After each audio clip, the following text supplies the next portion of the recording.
अस्सलाम वालेकुम। Today we will learn ABGs interpretation. ABGs क्या है? Arterial blood gases. एबीजीज एक ब्लड टेस्ट है जिसमें हम पीएच लेवल मालूम कर रहे होते हैं ऑक्सीजन और कार्बन डाइऑक्साइड की आर्टरी में। ठीक है, तो नॉर्मल वैल्यूज़ पहले हम देखेंगे। पीएच हमारी नॉर्मल कितनी होती है? 7.35 टू 7.45, और हमारे कार्बन डाइऑक्साइड होती है 35 टू 45, और हमारे जो बाइकार्बोनेट्स होते हैं वो 20 टू 26, और ऑक्सीजन जो हमारी नॉर्मल सैचुरेशन होती है 92 टू 100। ठीक है, अगर हमारी pH level lesser than normal value 7.35 to से कम होंगे तो हमारी एसिडोसिस में चले जाएंगे। जैसे हमारे कार्बन डाइऑक्साइड जो मोस्टली हम लंग्स के लिए कह रहे होते हैं तो वो ज़्यादा होगी, और हमारे जो बाइकार्बोनेट्स होंगे वो कम होंगे, तो ये हमारा एसिडोसिस की निशानी है, मतलब एसिडोसिस में पेशेंट चले जाएगा। ठीक है, अल्कलोसिस में pH greater than normal value 7.45 greater than हो अगर पीएच, तो ये अल्कलोसिस में चली जाएगी। ठीक है, और कार्बन डाइऑक्साइड कम हो और बाइकार्बोनेट कम ज़्यादा हो, तो ये क्या हो गया? अल्कलोसिस। ठीक है, अगर हम रिस्पायरेटरी की बात करें कि स्पेसिफिक हम लंग्स और किडनी की बात करें, तो हम लंग्स की बात कर रहे हैं, मतलब रिस्पायरेटरी सिस्टम की। तो पीएच अगर कम है तो पीएच कम है तो हमारे हमने पहले भी बात की थी, ये दो चीज़ें रिमेंबर करनी है कि अगर पीएच नॉर्मल वैल्यू से कम होगी तो एसिडोसिस होगा, और ज़्यादा होगी तो अल्कलोसिस होगा। तो पीएच कम में और कार्बन डाइऑक्साइड ज़्यादा है, तो ये इसको हम क्या, मतलब इस कंडीशन को क्या कहेंगे कि रिस्पायरेटरी एसिडोसिस। और अगर रिस्पायरेटरी अल्कलोसिस है तो पीएच हमारी ज़्यादा होगी और हमारा जो कार्बन डाइऑक्साइड है कम, तो ये रिस्पायरेटरी अल्कलोसिस में। ठीक है, अगर हम मेटाबॉलिक बात करें, मतलब कि किडनी की, हमारे पीएच कम है, वो ये तो हमने पहले ही बात की थी, पीएच कम होगी तो एसिडोसिस में, तो बाइकार्बोनेट्स भी कम होंगे तो मेटाबॉलिक एसिडोसिस हो जाएगा। ठीक है, और हमारे जो बाइकार्बोनेट ज़्यादा होंगे और पीएच हमारी ज़्यादा होगी, मतलब नॉर्मल वैल्यू से ज़्यादा होगी, तो मेटाबॉलिक अल्कलोसिस हो जाएगा।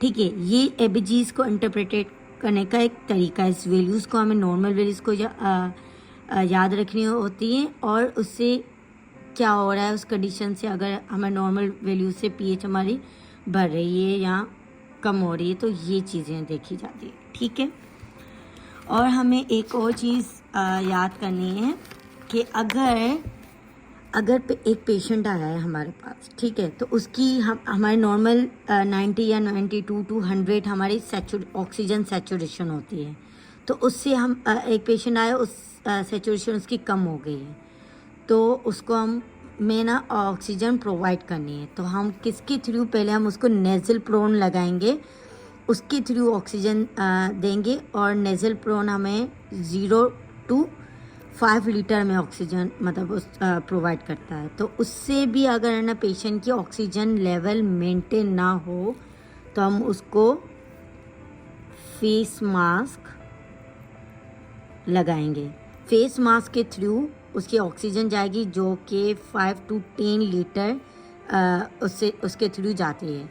अब उसके थ्रू भी पेशेंट की ऑक्सीजन सैचुरेशन मेंटेन ना हो तो हम, ये कुछ स्टेजेस होते हैं कि ना पेशेंट की ऑक्सीजन लेवल को मेंटेन करना होता है, तो किस चीज़ों के थ्रू हम ना उसको देकर मेंटेन करवा सकते हैं। तो नेज़ल प्रोन के थ्रू भी नहीं मेंटेन हो रही तो फेस मास्क लगाएंगे, उसके थ्रू भी नहीं हो रही तो हम उसको रीब्रीथर लगाएंगे। ठीक है, रीब्रीथर में 10 टू 15 लीटर ऑक्सीजन जाती है, और पेशेंट तब भी उसकी ऑक्सीजन लेवल मेंटेन नहीं हो रहे तो हम उसको नेज़ल प्रोन प्लस रीब्रीथर लगाएंगे, जिसमें 20% लीटर ऑक्सीजन जाती है।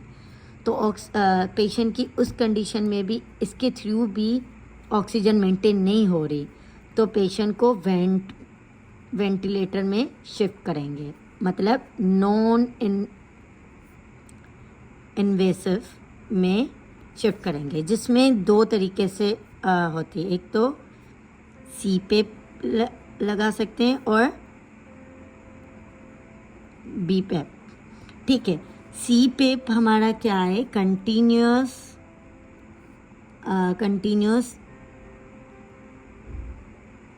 Airway, continuous positive airway pressure, ठीक है। सी पेप उन पेशेंट के लिए होता है, ज़्यादातर हम उन पेशेंट को देते हैं जो कि OSA वाले हों, मतलब ऑब्स्ट्रक्टिव स्लीप एपनिया, ठीक है। मतलब कि जिस उस पेशेंट को हम ये ना सी पेप ज़्यादातर ना उसके लिए उसको देते हैं जिसको ऑब्स्ट्रक्टिव स्लीप एपनिया, मतलब उसको शॉर्टनेस ऑफ ब्रीथनेस हो रही हो ड्यूरिंग स्लीप, जब सो रहा हो तब उसको सांस लेने में प्रॉब्लम हो रही है, तो ज़्यादातर ये सी पेप उसको लगाते हैं। और ये सी पेप कंटिन्यूसली ऑक्सीजन डिलीवर कर रहा होता है। और दूसरा होता है बायपेप। बायपेप मीन्स कि बायलेटरल पॉजिटिव एयरवे प्रेशर। इसमें ये है कि प्रेशर ऑल्टर होता रहता है, जिसमें ये है कि जब पेशेंट एक्सपायर कर रहा होता है तो उसकी ऑक्सीजन जो लेवल है, उसके जो ऑक्सीजन लेवल है उसको हम ज़्यादा मतलब उसको ज़्यादा देंगे जब वो इंस्पायर कर रहा होता है, और जब वो मतलब एक्सपेल कर रहा होता है तो हम उसकी ऑक्सीजन की लेवल कम देंगे। तो ये बायपेप में ज़्यादातर देते हैं और सी पेप में। और ये वेंटिलेटर का ना प्रोसीजर है पूरा, कि अगर पेशेंट को ऑक्सीजन बिल्कुल सैचुरेशन कम हो गई है, ज़्यादा ऑक्सीजन की डिमांड है, तो हम उस पेशेंट को वेंटिलेटर में कैसे लेके आएंगे और किस किस के थ्रू हम उसको ऑक्सीजन प्रोवाइड कर सकते हैं। तो ये ज़रूर याद रखिएगा, और किसी भी चीज़ में प्रॉब्लम हो तो ज़रूर सवाल कीजिएगा कमेंट में, और कोई भी चीज़ समझना है तो पूछिएगा, और कुछ गलत बता दिया हो या कुछ रह गया हो तो कमेंट में बताइएगा। थैंक यू, अल्लाह हाफिज़।